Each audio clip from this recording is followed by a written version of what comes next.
It's a clone.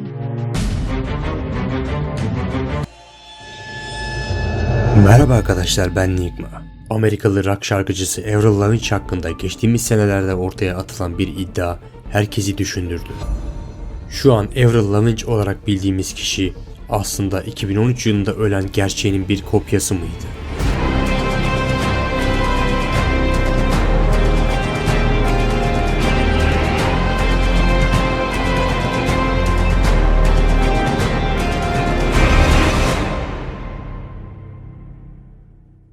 Bu arada Gleam.io'dan bir çekiliş yapıyorum. Çekilişte bir video kamera ve aksiyon kamerası sizlerin olacak. Detaylar açıklama kısmında, mutlaka katılmanızı bekliyorum.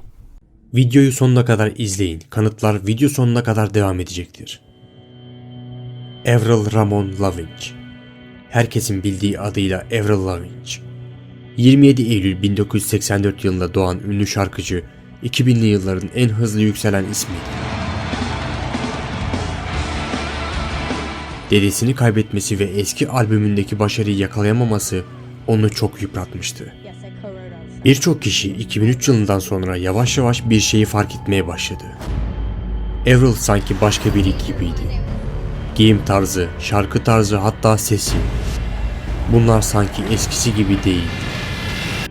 Peki tüm bu iddialara konu olan, teoriye göre yeni Avril yani Melissa neden öldüğü sanılan Avril'in yerine geçti?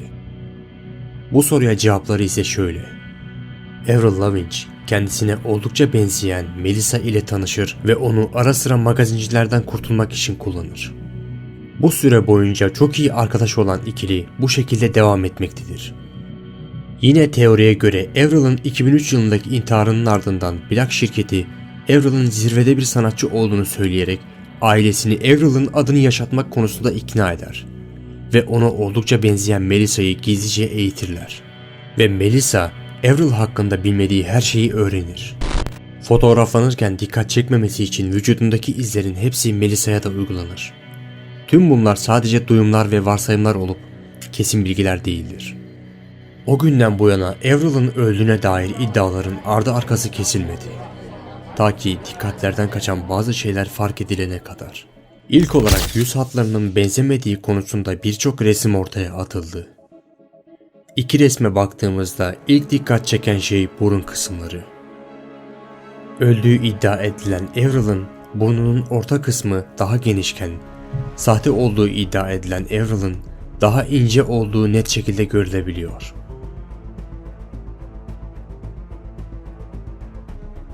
Göz kısmına baktığımızda ise soldakinin daha keskin hatlara, sağdaki yani şimdiki Avril'in daha yuvarlak göz hatlarına sahip olduğunu görebiliriz.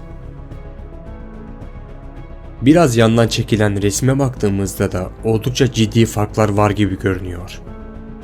Sağdaki resme baktığımızda burun ve ağız kısmının daha küçük olduğu hemen fark ediliyor.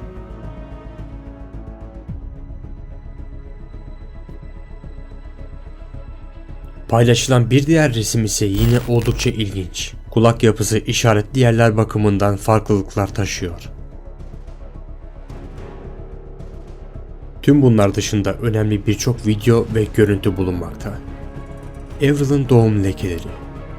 Kol bölgesinde bulunan benlere baktığımızda hepsi birbiriyle uyumlu aslında. Fakat durdukları yerlerde farklılıklar mevcut. Örneğin sağdaki resimde bulunan 3 numaralı doğum lekesi soldaki resme göre bariz bir şekilde aşağıda duruyor. 1 ve 2 numaralı doğum lekeleri ise soldaki resimde daha çok yatay durmaktayken sağdaki resimde bu kadar yatay olmadıkları görünmekte. Bunların dışında kaybolan doğum lekeleri de bulunmakta. Kanıtlara daha yeni başladık. Avril Lavigne'in müzik ödülleri için kırmızı halıda sürekli pantolon giydiği görülüyor. Fakat 2004 yılından sonra sadece elbise giydiği fotoğraflanıyor. Bunu birçok hayranı zaten fark etmiş. Avril Lavigne açtığı bir canlı yayın sırasında soruları cevaplıyor. No, I'm not dead. I'm here. Is it strange that people think you're dead? Like, what the fuck? I don't even know why, blah, blah, blah.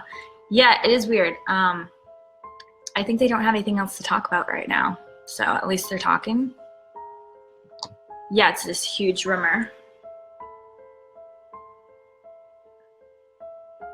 It's not even just a rumor. It's that I'm dead. Aren't they saying like that?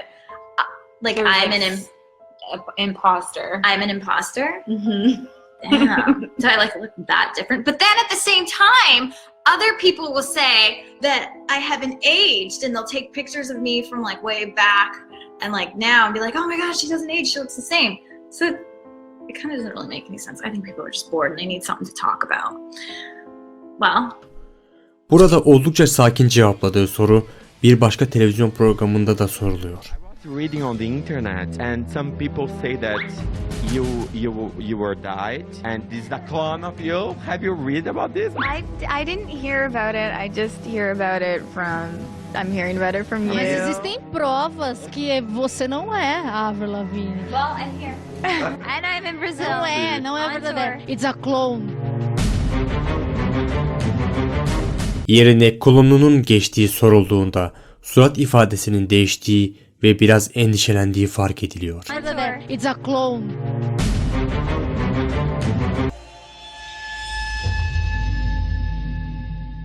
Şimdi ona özel ve çoğu yerde göremediğiniz bir başka kanıtla devam edelim. El yazıları. İnsanın değişmeyen yegane özelliklerinden biri de el yazılarıdır. Yeni albüm ve Mutlu Yıllar 2017 yılı şeklindeki Instagram paylaşımını görüyorsunuz. Bundan çok daha önce yazdığı bir el yazısı ile harflerin karşılaştırılması yapıldığında neredeyse hiçbir harfin uyuşmadığını ve farklı olduğunu görebiliriz. İmzalarda insan hayatı boyunca özellikle ünlülerde değişmeyen bir olgudur. Çünkü ünlü olan kişiyi temsil eder ve yıllar boyu hayranlarına imza veren ünlüler için oldukça önemlidir.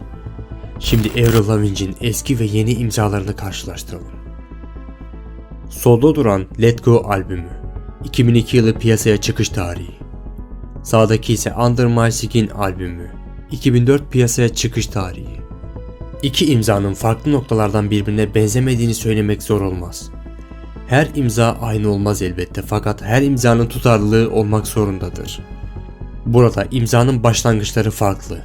İmzanın devamında ise yine farklılıklar devam ediyor. Benzedikleri kısım sadece imzanın genel görünüşü.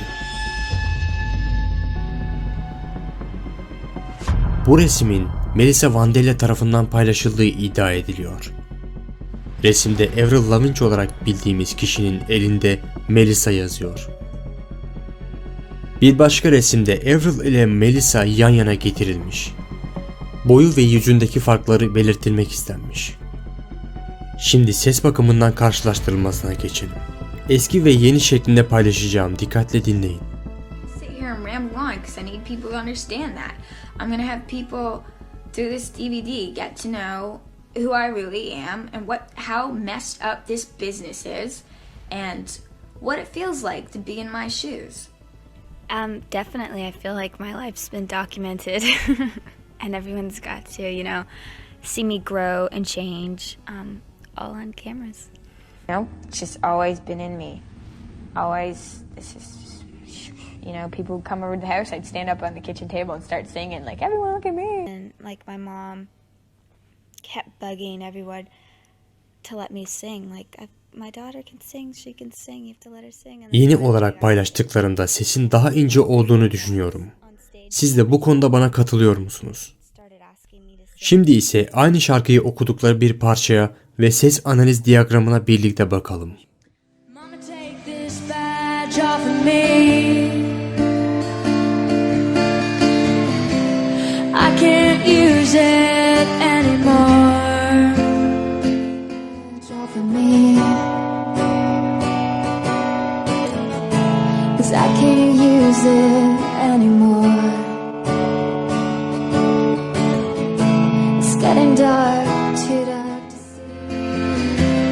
Knock, knock, knocking on heaven's door. Knock, knock, knocking on heaven's door. Knock, knock, knocking on heaven's door. Knock, knock, knocking. La, la, la, la. Chill out, what you yelling for? Let your back, it's all been done before. see. La la la la la, 'cause life's like this.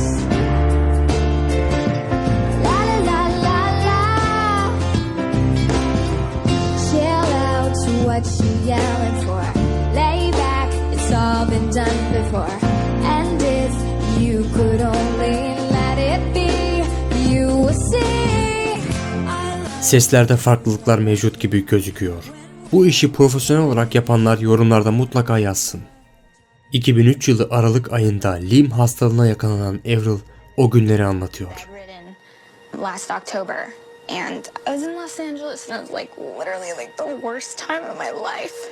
And I was seeing every specialist, and like literally the top doctors, and they were just like, you know, they would so stupid. They would pull up their computer and be like, chronic fatigue syndrome, or why don't you try to get out of bed, Avril, and just go play the piano? It's like, are you depressed? This is what they do to a lot of people that have Lyme disease. They don't have an answer for them, so they tell them like, you're crazy.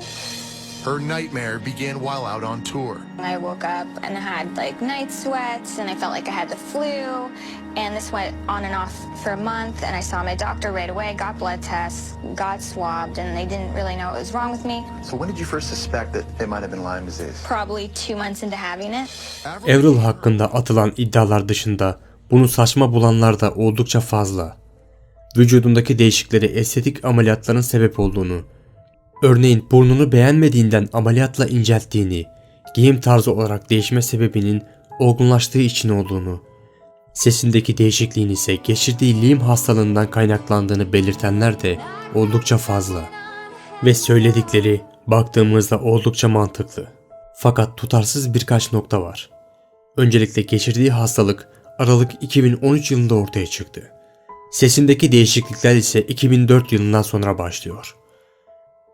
Mantıksız gelen bir diğer kısım ise Avril'a o kadar benzeyen birini bulmanın imkansız olduğu ve bunun tamamen saçmalık olduğu yönünde. Fakat şimdi şuna bakın.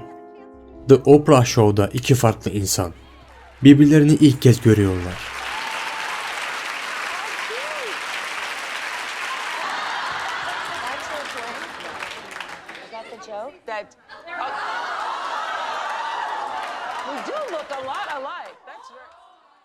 Ya da bu fotoğraftaki iki kişi.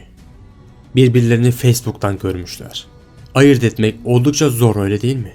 Sonuç olarak Avril hakkında ortaya atılan tüm iddiaların gerçeklik sebepleri var. Benim fikrimi sorarsanız size garip gelebilir, fakat bu kişinin Avril olmadığını düşünüyorum. Beni böyle düşünmeye iten sebep ise imzalar, el yazıları ve ses değişiklikleri. Sizce bu komplo teorisi doğru mu? Eğer komplo teorisinin doğru olmadığını düşünüyorsanız, sunduğum kanıtların aksini gösterecek şeyler yazmanızı bekliyorum. Herhangi bir konu hakkında teori videosu istiyorsanız bunu yorumlarda belirtin. Bu videoyu hazırlamak tüm araştırmalarla birlikte bir haftaya yakın sürdü ve sizlerin bana destek olması oldukça önemli. Videoyu beğenerek ve kanalıma abone olarak bana destek olmayı unutmayın. Ben Nigma. Görüşmek üzere.